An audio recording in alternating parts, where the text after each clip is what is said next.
So we've looked at the idea of scatter plots in general already and why you might not always get data that is perfectly linear even though you expect the relationship is reasonably linear. When you have a scatter plot, it's useful to see whether it's a strong correlation or a weak correlation, if it's a positive or negative relationship, but to truly be predictive, we need to have a line of fit that's sort of an average line that we think best represents the data. Now, they say in this book a line that shows the general direction of the data, and there are roughly the same number of points above the line as below the line. Not necessarily the case, but always, but roughly speaking. So we have this table of couples' ages and husbands' ages and wives' ages. Now, there really isn't an independent or dependent variable in this data like we often see. So normally the independent variable goes on the x-axis and the dependent variable on the y. So like time would typically go on the x-axis, distance on the y-axis. I went ahead and put the husband's numbers on the x-axis because it was the first one in the table, since there really isn't a truly independent and dependent variable here. So I went ahead and started setting this up just because it takes quite a while to do this, and I didn't want to make the video any longer than it had to be. However, at this point, you probably should pause the video and get your graph set up. So once your graph is set up, we want to plot these points. Here's 35, 35. And I want the x value to be 36 and the y 35. And then 72 and up to 76. Again, I'm trying to get these fairly accurate, but they're a good guess because they're partway between two things. So 37 and 33. 36 and 35, we're back at this same point again. 51 and 50, 50 and 46, 47 and 47,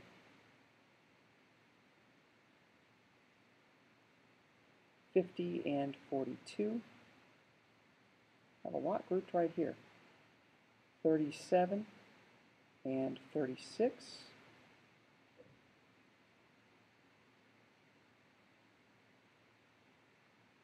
And 41 and 41. Now, although those points are not perfectly linear, we can see that there's definitely a trend to the data, because I have a positive correlation, a positive relationship, and I would say it's a fairly strong one. This data is not incredibly scattered.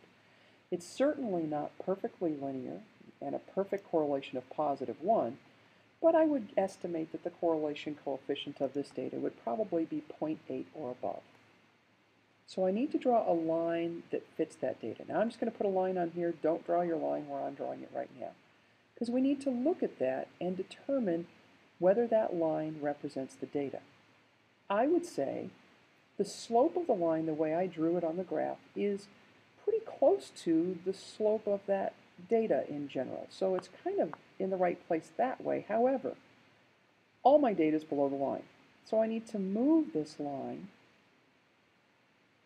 so that roughly half the data is above, roughly, and half the data is below. Now, it's not going to be perfect. I think this was a pretty good slope for that line. However, I also need to be able to identify the ordered pairs of 2 points on the line to be able to write the equation of the line. So I may need to change that slope around a little bit and fiddle with this just a little bit to try to find 2 points in my data so that when I draw this line through those 2 points, it looks like it's a fairly good representation of this data.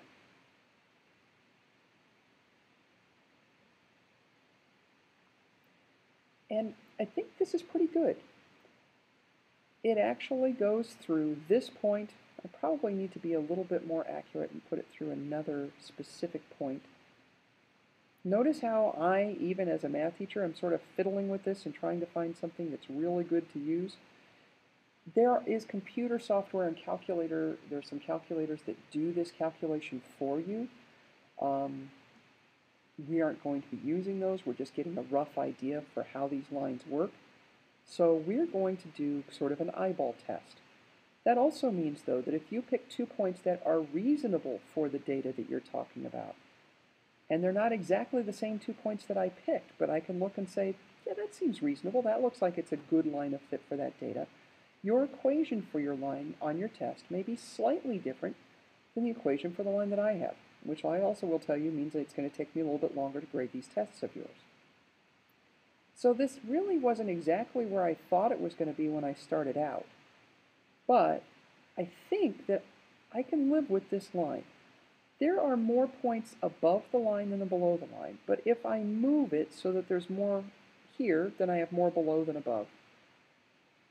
This seems reasonable. Although there are only a couple below and more above, the ones that are below are a little bit further away, the ones that are above are a little bit closer, so I can live with the fact that this seems to still be a fairly good average, and it's using 2 of my points that I had.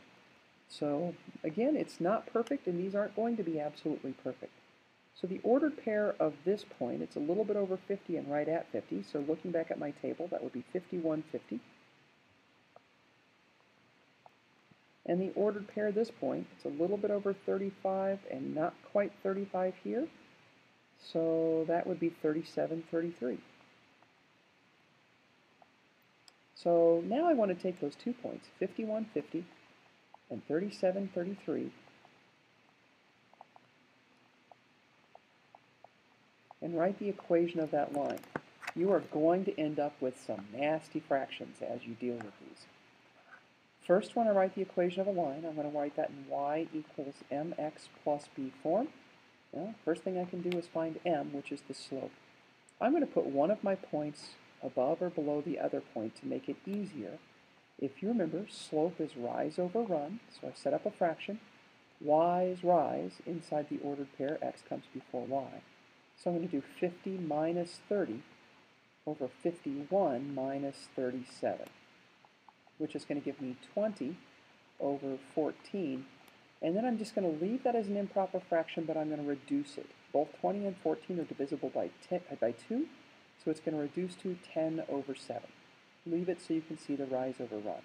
So my equation's going to be y equals 10/7 x, but I need to find this y-intercept. I know that y equals mx plus b. I'm going to use the second point just because the numbers are slightly smaller, so x here and y here. When y is 33 and my slope is 10/7, my x value is 37. And I need to solve this equation. Again, this is going to be nasty, nasty numbers. So 33, well, 10/7 times 37, 10 times 37 is 370 divided by 7. I would change this one to a mixed number because I can think in terms of mixed numbers on intercepts better than I can something like this as an improper fraction. So 7 goes into 37 5 times with 2 left over. 7 goes into 22 times with 6 left over. So 52 and 6/7, and then bring down my plus b. I'm going to subtract that 52 and 6/7 from both sides of the equation. So b by itself now is negative 19 and 6/7. So y equals 10/7 x minus 19 and 6/7. Now,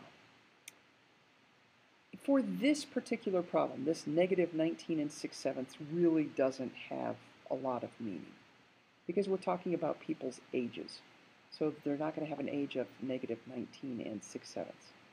But what I do see with this rise over run of 10 over 7 is the slope of this line is not exactly 1, which means as the husbands are 1 year older, the wives are also 1 year older.